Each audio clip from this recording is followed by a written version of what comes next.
అందరికీ నమస్తే. మనం ఢిల్లీలో ఏం జరుగుతుందో చూస్తున్నాం కదా. అక్కడ కాక్రోచ్ జనతా పార్టీ సభ్యులంటూ ఏమి ఉండరు. కానీ ఎక్కడెక్కడి నుంచో జనమంతా ఢిల్లీ పోతున్నారు. హైదరాబాద్ నుంచి ఒక అమ్మాయి ట్వీట్ పెట్టింది, నేను మా అమ్మ నాన్న కూడా చెప్పుకున్నా ఢిల్లీ పోతున్నాను. ఆడ ఎక్కడెక్కడి నుంచో వచ్చారు, ఎక్కువ ఉత్తర భారతదేశంకి వెళ్ళి వచ్చారు. కానీ వాళ్ళకి సపోర్ట్ మాత్రం హైదరాబాద్ నుంచి, ముంబై నుంచి వాళ్ళకి మీల్స్ అన్ని ఇక్కడి నుంచి సప్లై అవుతున్నాయి. జొమాటో బుక్ చేస్తున్నారు, స్విగ్గీ బుక్ చేస్తున్నారు. ఇప్పుడు ఏకంగా ఆ ఉద్యమం తెలంగాణకు వచ్చింది. తెలంగాణలో శుక్రవారం 24 తారీఖు శుక్రవారం నాడు తెలంగాణలో స్టార్ట్. చాలా రోజులకెళ్ళి నిరుద్యోగులు ధర్నాలు చేస్తున్నారు, వాళ్ళు చేసే పనులు చేస్తున్నారు. కానీ సేమ్ అక్కలాగానే ఇక్కడ కూడా ఏ ప్రభుత్వం పట్టించుకోవట్లేదు.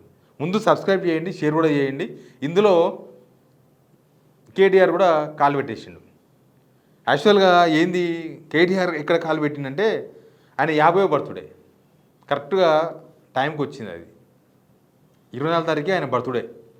ఆయన బర్త్డేను సెలబ్రేషన్స్ చేసుకోవద్దు, నా బర్త్డేని సెలబ్రేషన్ చేసుకోను, పిల్లలంతా ఇంత బాధలో ఉన్నారు, పిల్లలందరూ చాలా ఇబ్బంది పెడుతుంది గవర్నమెంట్లు, కాబట్టి నేను ఆ పిల్లల కోసం సంబరాలు చేసుకోను, నేను ఇందిరా పార్క్ కాడ కూర్చి ధర్నాలు కూర్చుంటా, మా బీఆర్ఎస్ వాళ్ళ పార్టీ వాళ్ళు విద్యార్థి విభాగం అందరూ వస్తారు. దానిలో ఆ విద్యార్థి విభాగం వాళ్ళు అందరూ వచ్చి ధర్నాలు చేస్తున్నారు, నిరుద్యోగులు రండి, అందరు రండి, నేను కూడా ఆడికి వచ్చేస్తున్నా, కూర్చుందామని ఒక పెద్ద ప్రొటెస్ట్కు పిలిపించేసిండు. అంతకన్నా ముందే ఒకటి జరిగింది. మళ్ళీ ఏం జరిగిందంటే ఆల్రెడీ ఆ జనతా కాక్రోచ్ పార్టీ వాళ్ళు కరెక్ట్గా శుక్రవారం నాడే ఎవ్రీ డిస్టిక్ వన్ డిమాండ్ పేరుతోనో శాంతియుత నిరసనల కార్యక్రమాలు తెలపాలి, విద్యార్థి సంఘాలు, పౌర హక్కుల సంఘాలు జిల్లా కేంద్ర నిరసనలు చేయాలని వాళ్ళు రిక్వెస్ట్ చేసిండ్రు. అదొకటి నడుస్తుండగానే తెలంగాణ నిరుద్యోగ చేసి బంద్కు పిలిపించింది. తెలంగాణ బంద్కు పిలుపు ఇచ్చిర్రంటే మొత్తం నిరుద్యోగ చేసి పేరుతో ఇచ్చిండ్రు. వాళ్ళు ఇచ్చిన తర్వాత ఇక ఇందులో మరి బీజేపీ ఇన్వాల్వ్ కాలేదు. ఎందుకంటే బీజేపీ వాళ్ళు అక్కడ బీజేపీ వాళ్ళే కదా, అక్కడ BJP accused persons, BJP party accused కదా దేశంలో, రాష్ట్రంలో కాంగ్రెస్ అక్యూజ్డ్ కదా. కాబట్టి ఈ అవకాశం బీఆర్ఎస్కి వచ్చింది. ఇంకా నెక్స్ట్ వేరే పార్టీ యాక్టివ్ పార్టీలు ఏమున్నాయి, పెద్ద యాక్టివ్ పార్టీలు ఏం లేవు కదా. బీఆర్ఎస్ వాళ్ళు ఆ అవకాశం తీసుకున్నారు. ఇంకా ఉన్న ప్రతిపక్ష బీజేపీ ఇరకపోయింది, అధికార పార్టీ చూస్తూనే ఉన్నాం కథ. వాళ్ళు బీజేపీ మీద ధర్నా చేస్తున్నారు తప్ప మరి వీళ్ళు ఇక్కడ నిరుద్యోగుల మీద చేస్తున్నది అదే కదా, ఇక్కడ గవర్నమెంట్ నిరుద్యోగుల విషయంలో చేస్తున్నది అదే కదా. మాట్లాడదాం అవన్నీ. వీళ్ళకి అవకాశం రాగానే ఇందిరా పార్క్ కాడ ధర్నా రేపు మొత్తం రండి, ఎవరెవరు వస్తారు రండి అని చెప్పేసి వాళ్ళు పిలుపునిచ్చిండ్రు. కరెక్ట్గా ఆయన బర్త్డే వస్తే దానికే అటాచ్ చేసేసి నేను బర్త్డే చేసుకోను అని చెప్పేసి నేను ధర్నాకు వస్తున్నాను పిలిపించేసిండు. అసలు ఇక్కడ గవర్నమెంటు అక్కడ బీజేపీ గవర్నమెంట్ పైన ధర్నాలు చేసినప్పుడే ఉండాలి ముందు. ముందు వీళ్ళ ఇంట్లో ఉన్న సమస్యకు పరిష్కారం తెలపాలి కదా. రోజు ఇంట్లో ఆడలం కొట్టే ఒక మొగైనా గ్రామ పంచాయతీ ఆఫీస్ కాడ పోయి పక్క ఊళ్ళో పంచాయతీ అయితే పంచాయతీ పెట్టిండట. మళ్ళీ ఈయన పొద్దుగాలు తీస్తే చేసేది అదే.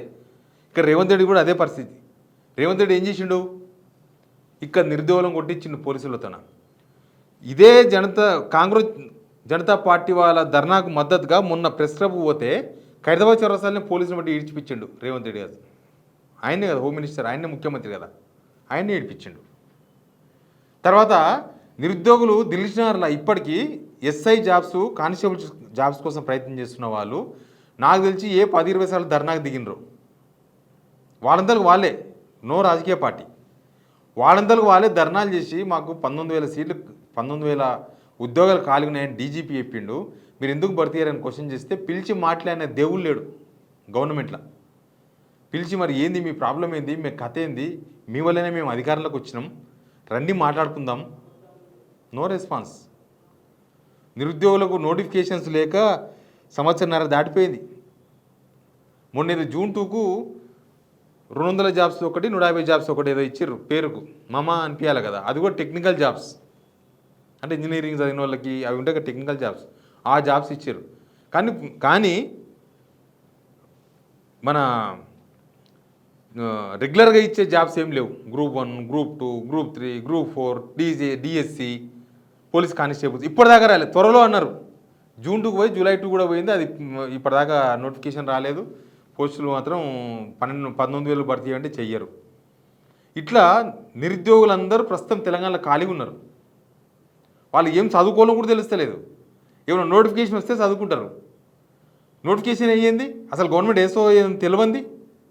అట్లా వాళ్ళంతా మంచి ఖాళీగా ఉన్నారు. అట్లా ఇప్పుడు వీళ్ళందరూ జనతా కాక్రోచ్ పార్టీ అక్కడ కాక్రోచ్ జనతా పార్టీ వాళ్ళు చేస్తున్న ఆ ఉద్యమానికి ఆల్రెడీ మొన్న మద్దతుగా ప్రెస్ క్లబ్ పోయినారు. వీళ్ళందరూ ప్రెస్ క్లబ్ పోయి మద్దతు ఇచ్చి వస్తుంటేనే అరెస్ట్ చేసిన పోలీసులు. ఇప్పుడు రేపు ఇందిరా పార్క్ కాడ ఉంది. మరి పర్మిషన్ ఇస్తారో ఎవరో తెలియదు. కొద్దిగా ఏదో తెలుస్తుంది ఆ పర్మిషన్స్. కానీ రాకపోతే కోర్టుగా తెచ్చుకుంటారు. దాన్ని ఏముంది గవర్నమెంట్ ఇవ్వకపోతే. కానీ గవర్నమెంట్ ధర్నాలు చేసింది కదా, ఇప్పుడు చూడాలి పర్మిషన్ ఇస్తుందా ఇయ్యదా. వాళ్ళు పర్మిషన్ ఇవ్వకపోతే అరెస్ట్ చేస్తారు వీళ్ళందరినీ. ఎవరెవరిని ఇక్కడ అరెస్ట్ చేస్తారు.